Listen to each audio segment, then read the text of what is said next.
নমস্কাৰ জনাই মই সীমাশ্ৰী আপোনালোক সকলোকে মোৰ ইউটিউব চেনেলৰ উন্নতি ভিডিঅ'লৈ স্বাগতম জনাইছোঁ। আশা কৰোঁ সকলো ভালে আছে, ময়ো ভালে আছোঁ আপোনালোকৰ আশীৰ্বাদত। আৰু আজিও এটা ধুনীয়া ভিডিঅ'লৈ আপোনালোকৰ মাজলৈ আহিছোঁ। আৰু আগতে কওকচোন আপোনালোকৰ ফালে বতৰ কেনেকুৱা? আমাৰ ফালে আজি 4 দিনমান হ'ল এনেকুৱা বতৰ মানে বেয়া, বৰষুণ দিয়ে আছে। পূজাত কি হয় ক'ব নোৱাৰোঁ আৰু বতৰ। আৰু আপোনালোকৰ ফালেও বৰষুণ দি আছে নে নাই জনাব। আৰু আজিও এটা ধুনীয়া ভিডিঅ'লৈ আপোনালোকৰ ওচৰলৈ আহিছোঁ। আৰু ভিডিঅ'টি হৈছে এঞ্জেলা চেংমাই ডাঙৰীয়ানীৰ। এঞ্জেলা চেংমাই ডাঙৰীয়ানীৰ কথাবোৰ বেছি ভাগৰে প্ৰিয় নহয়নে? আৰু তেখেতে ইমান স্পষ্ট সাহসিকতাৰে ইমান ধুনীয়াকৈ কথাবোৰ ক'ব পাৰে, মানে কাকো খাতিৰ নকৰে আৰু সঁচাকৈ বহুত ভাল পাওঁ তেখেতৰ ভিডিঅ'বোৰ। আৰু আজিও এটা তেনেকুৱা ভিডিঅ' লৈ পেলাই আপোনালোকৰ ওচৰলৈ আহিছোঁ। এখন সভাত তেওঁ কেইটামান গুৰুত্বপূৰ্ণ কথা কৈছিল আৰু তাৰ ভিতৰত কেইটামান ইমান মানে ভাল লগা কথা কেইটামান কৈছে, মন চুই গ'ল। আৰু সেইবাবে ভাবিলোঁ আপোনালোককো মই সেই ভিডিঅ'টি মোৰ যিমানখিনি বন্ধু বান্ধৱী আছে সেইসকলৰ মাজত শ্বেয়াৰ কৰি দিওঁ। ভিডিঅ'টি চাই আপোনালোকে বহুত বেছি ভাল পাব। আৰু এই ভিডিঅ'টি বেছিকৈ মাক দেউতাকবিলাক যিসকল সন্তানৰ পিতৃ মাতৃ সেইসকলে চাব লাগে। আৰু ভিডিঅ'টি চাওকচোন কি কৈছে তেখেতে। এতিয়া এনেকুৱা হৈছে লাহে লাহে এই নৈতিক স্খলন বুলি কোৱাৰ লগে লগে আমি ক্ষমা কৰিব নজনা হৈছোঁ, আমি দয়া কৰিব নজনা হৈছোঁ। আমি আত্মকেন্দ্ৰিক ইমানেই হৈ পৰিছোঁ যে আপোনাৰ বেয়া লগাটো মানে বেয়া, আপোনাৰ ভাল লগাটো মানে ভাল। ক্ষমা কৰিবলৈ আপুনি শিকক ভগৱান শ্ৰীকৃষ্ণৰ পৰা। জৰাব্যাধে যেতিয়া ভগৱান শ্ৰীকৃষ্ণক যেতিয়া শৰবিদ্ধ কৰিছিল, যেতিয়া তেওঁ হত্যা কৰিছিল, হৰিণ বুলি ভাবি ভুল কৰিছিল নহয় জানো, তেতিয়া সেই মুহূৰ্তত সেই ভৰিৰ পতাত সোমাই যোৱা শৰডাল উলিয়াইও ভগৱান শ্ৰীকৃষ্ণই তেওঁক ক্ষমা কৰি দিব পাৰিছিল। জগতগুৰু শ্ৰীমন্ত শংকৰদেৱ গুৰুজনাই যেতিয়া সেই চিকাৰীগৰাকী এটা চিকাৰ কৰিছিল হৰিণা, আৰু তাৰ পাছত যেতিয়া গুৰুজনাই সেই পথেৰে গৈ থাকোঁতে যে দেখিলে যে ইয়াত দেখোন জালখনত হৰিণা আদি লাগি আছে, তাৰ পাছত গুৰুজনাই কি কৰিলে, লাহেকৈ হৰিণাটি মোকলাই দিলে, সেয়া তেওঁ দয়া কৰিলে। আৰু তাৰ পাছত দেখিলে যে চিকাৰীজনেওতো ঘৰখন চলাব লাগিব, চিকাৰ কৰিয়ে খাই আছে, আধলি এটা তাত লাহেকৈ সেই জালখনত সোমোৱাই দিছিল, সেয়া ক্ষমা আছিল। গতিকে দয়া ক্ষমা এই মোক শিকিবলগীয়া সেই ধৰণৰ কিছু কথা আছে, যিবোৰ আমি এই যে কালি পৰহি মুখ্যমন্ত্ৰী ডক্টৰ হিমন্ত বিশ্ব শৰ্মাদেৱে চৰিত্ৰপাত পুথিখনৰ প্ৰসংগটো উল্লেখ কৰিছে, যিবোৰ আমি নীতি শিক্ষা পুথিখনত আমি পূৰ্বৰ পৰা পঢ়িছিলোঁ। যিসকল জ্যেষ্ঠ ইয়াত আছে সেইসকলে জানিব এই কথাবোৰ আগতে আমাক আমাৰ মা দেউতাই কৈ আছিল, এই কথাবোৰ ককা আইতাৰ মুখত আমি শুনিবলৈ পাইছিলোঁ। কিন্তু সেই প্ৰেক্ষাপট লাহে লাহে আমাৰ নোহোৱা হ'ল। আমি এই কথাবোৰ লাহে লাহে কি হ'ল, আলোচনা নকৰা হ'লোঁ। লাহে লাহে আমি ইমান বেছি যান্ত্ৰিক হ'লোঁ।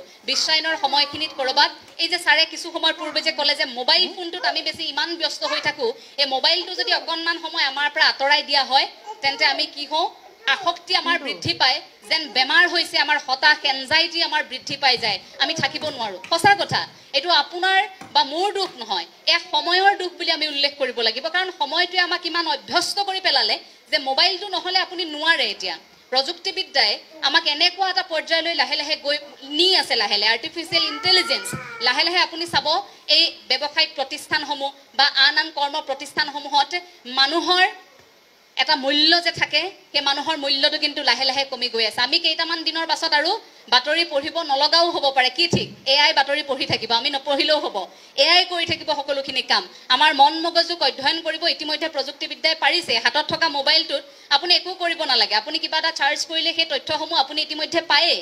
গতিকে সেই মানুহ হোৱাৰ যিটো আমাৰ প্ৰৱণতা, আমি জীৱশ্ৰেষ্ঠ বুলি নিজক চিনাকি দিয়াৰ যিটো প্ৰৱণতা, সেইটো ক'ৰবাত লাহে লাহে এই প্ৰযুক্তিবিদ্যাৰ উন্নতি কিন্তু হেৰুৱাই পেলাইছে।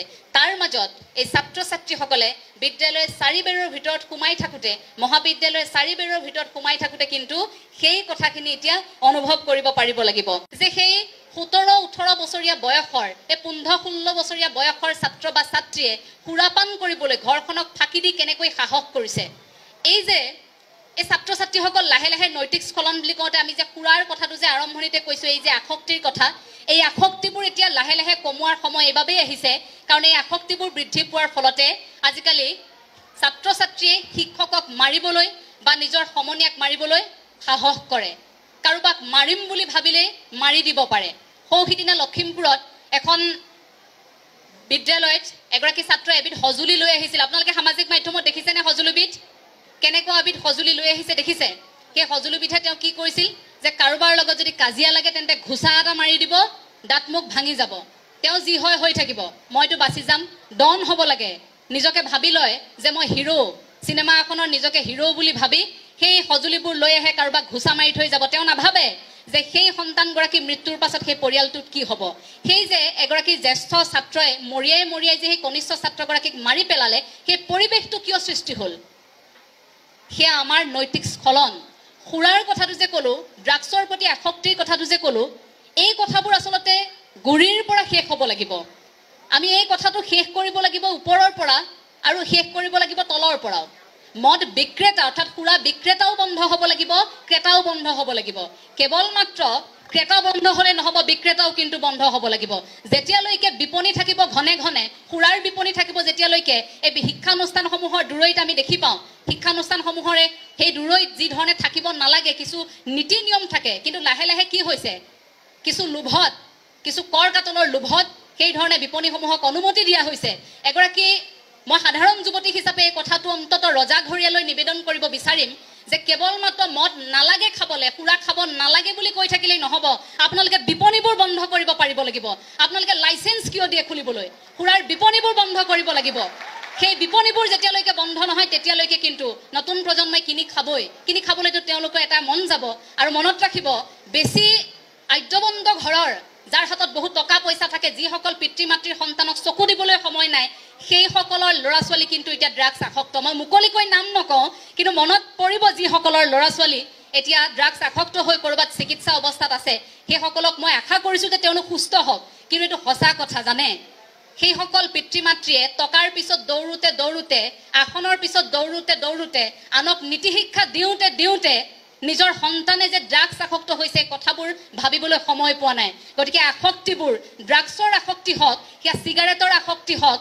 কিয়া আপোনাৰ খুৰাৰ আসক্তি হওক যি আসক্তিয়ে নহওক সেই আসক্তিবোৰ কমাব লাগিব আপুনি যদি নিচা কৰিব বিচাৰিছে তেন্তে আপুনি ভগৱানৰ নিচা কৰক আপুনি কামৰ নিচা কৰক ভগৱানৰ নিচাটো বেয়া কথা নহয় আপুনি নিচা কৰক আপুনি নামঘৰৰ নিচাটোকে কৰক যে মোৰ নামঘৰলৈ গৈ থাকিবলৈ মন যায় ই মোৰ আসক্তি হৈছে লাহে লাহে ভাল কথা কি আপোনাৰ জীৱনটো হলাই পেলাব আপোনাৰ নামাজ পঢ়িবলৈ মন গৈ আছে যাব পাৰে আপুনি নামাজ পঢ়ক হে আসক্তি কৰক আল্লাহৰ আপুনি নিচা কৰক গতিকে নিচা যদি কৰিবলৈ মন গৈছে কৰ্ম